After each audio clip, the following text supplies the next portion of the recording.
Hello friends. स्वागत है आपका हमारे यूट्यूब चैनल आर के हिंदी कहानियों में। आज की कहानी है, आखिर ऐसा क्या हुआ कि आशी ने गौरव को बेपर्दा कर दिया। आशी की आंखें अभी आधी नींद में और आधी खुली हुई थी। उसके जहन में बार बार एक शब्द गूंज रहा था, ठंडी ठंडी। आशी अधखुली आंखों के साथ ही वॉशरूम चली गई। चेहरे पर पानी के छींटे पड़ते ही आंखों के नीचे की कालिमा और स्पष्ट रूप से उभर गई। आशी बराबर खुद का चेहरा आईने में देख रही थी। उसे लग रहा था जैसे उसका जीना बेमानी हो गया है। शायद गौरव सच ही कह रहा था। कितनी थकी हुई और बूढ़ी लग रही थी वो आईने में। कैसे बर्दाश्त करता होगा गौरव उसे रात में। तभी गौरव की उनींदी आवाज आई, आशु चाय बना दो। आशी ने विचारों को झटका और रसोई में घुस गई। अभी आशी चाय बना ही रही थी कि पीछे से सासू माँ बोली, आशी तेरे बाल रात दिन इतने झड़ रहे हैं, देख कितने पतले हो गए हैं। पहले कितनी मोटी चोटी होती थी। ये सब इन बालों को कलर कराने का नतीजा है। तभी पीछे से गौरव बोला, मम्मी तुम्हारी बहू अब बूढ़ी हो गई है। सासू माँ हंसते हुए बोली, चुप कर बेवकूफ। गौरव बोला, मुझसे बेहतर कौन जान पाएगा, क्यों आशी। आशी कट कर रह गई। आंखों में आंसुओं को पीते हुए उसने गौरव को चाय का प्याला पकड़ा दिया। गौरव नहाने घुस गया तो आशी फिर से आईने के सामने अपने को देखने लगी। उसके बाल आगे से कितने कम हो गए थे। तभी आशी ने देखा, बाएं गाल पर 3-4 धब्बे भी नजर आ रहे थे। तभी कार्तिक आया और बोला, मम्मी नाश्ते में क्या बनाया है। आशी को एकाएक ध्यान आया कि वो कितनी पागल है। पूरे आधे घंटे से आईने के सामने खड़ी है। सासू माँ रसोई में पहले से ही पराठे सेक रही थी। आशी बोली, मम्मी मैं सेक लेती हूँ। सासू माँ प्यार से बोली, आशी तू तैयार हो जा, मैं बना दूंगी। वैसे भी पिछले 3-4 महीनों से तुम बेहद थकी थकी लगती हो। आज गौरव के साथ डॉक्टर के पास चली जाना। आशी प्यार में भीगी हुई अंदर चली गई। जब नहाकर बाहर निकली तो उसका मन फूल जैसा हल्का लग रहा था। रास्ते में गौरव आशी से बोला, आज आने में देर हो जाएगी, हम पुराने दोस्तों का रीयूनियन है। आशी ने धीमे स्वर में कहा, मैं सोच रही थी कि आज डॉक्टर के पास चलते। मम्मी कह रही थी मुझे अपना ध्यान रखना चाहिए। गौरव हंसते हुए बोला, अरे यार ढलती उम्र का क्या कोई इलाज होता है, कल चल पड़ेंगे। दफ्तर में जैसे ही आशी घुसी उसने कनखियों से देखा, पायल और निकिता एक दूसरे को अपने बालों के हाइलाइट्स दिखा रही थी। आशी का भी कितना मन करता है, मगर अब उसके बाल इतने रूखे और बेजान हो गए हैं कि वो सोच भी नहीं सकती। आशी को सुबह सुबह ही ऐसा प्रतीत हो रहा था जैसे उसकी ऊर्जा किसी ने सोख ली हो। तभी आशी की सीट पर प्रियशा आई। क्या सोच रही है आशी, और ये चेहरे पर 12 क्यों बज रहे हैं। आशी बोली, अभी तुम बस 38 साल की हो, तुम्हें समझ नहीं आएगा कि 50 वर्ष की महिला को कैसा प्रतीत होता है जब उसका अस्तित्व उससे जुदा हो रहा होता है। प्रियाशा बोली, आशी क्यों आंटियों की तरह पहेलियां बुझा रही हो। आशी बिना कुछ बोले अपने लैपटॉप में डूब गई। जब आशी दफ्तर से वापस आई तो सासू माँ उसका चाय पर इंतजार कर रही थी।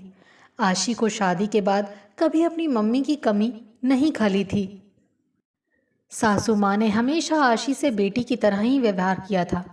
चाय का घूंट पीते हुए आशी सोच ही रही थी कि सब कुछ तो कितना अच्छा चल रहा था, मगर फिर न जाने ये मीनोपॉज का मोड़ अचानक कहाँ से आ गया। सासू माँ सिर पर प्यार से हाथ फेरते हुए बोली, क्या बात है, देख रही हूँ पिछले कुछ दिनों से बहुत थकी थकी रहती है। इस गौरव के मिजाज का कुछ ठीक नहीं है। वो क्यों इधर उधर बिना तेरे दोस्तों के साथ घूमता रहता है। आशी बोली, वो न जाने मम्मी आजकल क्यों मेरा मन उखड़ा उखड़ा रहता है, जिस कारण गौरव अपसेट हो जाते हैं। सासू माँ तोलती सी नज़रों से बोली, आशी तुम शायद मेनोपॉज के मोड़ पर खड़ी हो, मगर इस मोड़ पर गौरव को तुम्हारा साथ देना चाहिए, ना कि इधर उधर फुदकने लगे। रात में भी काफ़ी देर तक आशी गौरव की प्रतीक्षा करती रही और फिर थक कर सो गई। आधी रात को अचानक आशी की आंख खुली। उसका गाउन खराब हो गया था। पहले तो उसे अपने डेट का हमेशा आभास हो जाता था और वो कभी इधर उधर भी नहीं होती थी। वो वॉशरूम में जाकर जब वापस आई तो गौरव की खींच भरी आवाज़ कानों से टकराई। क्या प्रॉब्लम है तुम्हारा? न दिन में चैन और ना ही रात में। आशी को एकाएक खुद पर शर्म सी आ गई। 50 साल की उम्र में उसके कपड़े खराब हो गए हैं। कितनी फूहड़ है वो। दफ्तर में भी आशी को बहुत दिक्कत हो रही थी, इसीलिए बीच में ही घर चली आई थी। शाम को गौरव आया और तैयार होते हुए बोला, आज मेरा डिनर बाहर है। आशी बोली, गौरव हम डॉक्टर के पास कब चलेंगे? गौरव बोला, मेरी क्या ज़रूरत है आशी, पढ़ी लिखी हो, खुद चली आओ। आशी फिर पूरी शाम ऐसे ही लेटी रही। शाम को सासू माँ आई और फटकार लगाते हुए बोली, क्या हो गया है तुम्हें? क्या तुम्हारी कोई अपनी जिंदगी नहीं है? चलो उठो, डॉक्टर के पास जाओ। कब तक खुद को इग्नोर करती रहोगी? डॉक्टर ने आशी से बात की और फिर बोला, इस उम्र में ये सब नॉर्मल है, ज़रूरी है आप इसे सहजता से लें। अगली बार अपने पति के साथ आइए, आपके साथ साथ उनकी काउंसलिंग भी ज़रूरी है। और फिर आशी को कुछ दवाइयाँ लिख दी। जब गौरव वापस आया तो औपचारिक तौर से पूछा, क्या कहा डॉक्टर ने? आशी बोली, अगली बार तुम्हें बुलाया है। गौरव हंसते हुए बोला, भाई बूढ़ी तुम हो रही हो, मैं नहीं। मुझे किसी डॉक्टर वॉक्टर की ज़रूरत नहीं है। आशी को समझ नहीं आ रहा था कि गौरव इतना असंवेदनशील कैसे हो सकता है। अगर वो 50 साल की हो गई है तो गौरव भी 52 साल का हो रहा है। फिर ये उम्र का ताना क्यों बार बार उसे मिल रहा है? इसीलिए क्योंकि वो एक औरत है।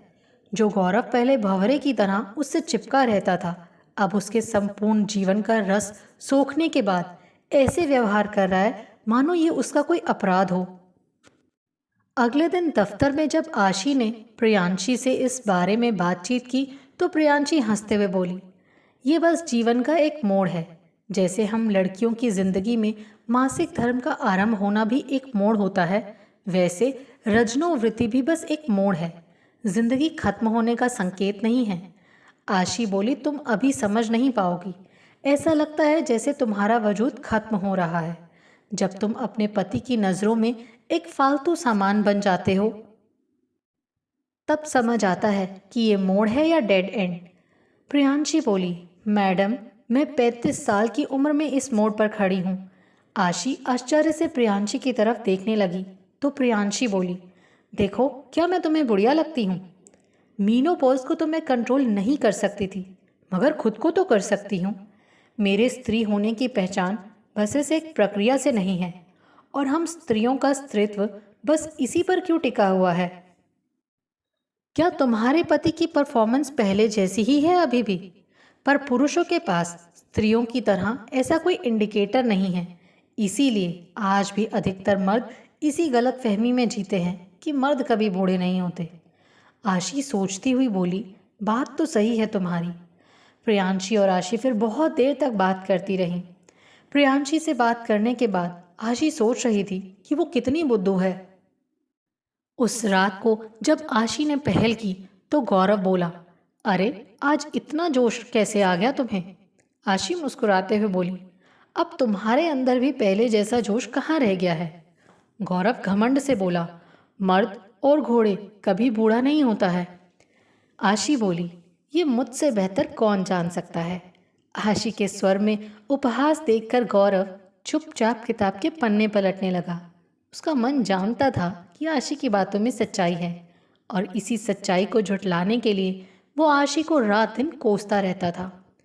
मगर आशी उसे इस तरह बेपर्दा कर देगी उसने सोचा भी नहीं था।